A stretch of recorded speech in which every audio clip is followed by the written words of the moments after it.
علامہ اقبال نے اس نظم میں مرجھائے ہوئے پھول سے انسان کو سمجھانے کی کوشش کی ہے.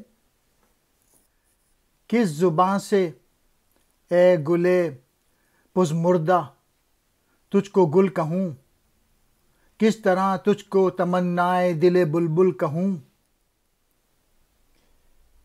تھی کبھی موج صبا گہوارہ جنبا تیرا، نام تھا صحن گلستاں میں گل خنداں تیرا.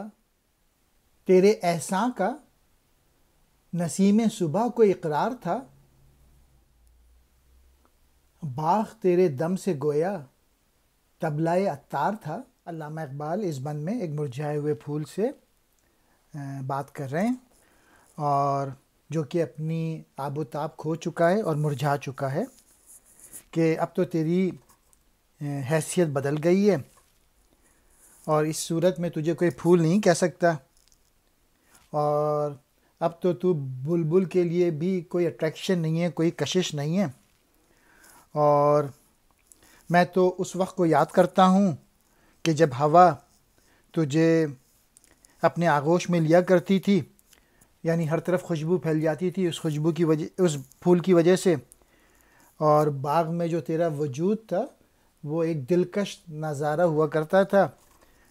صبح کی جو ہوا تھی وہ بھی خوشبو سے معطر ہو جاتی تھی، اور سارے گلستان کو، سارے باغ کو جو ہے وہ خوشبو دیتی تھی.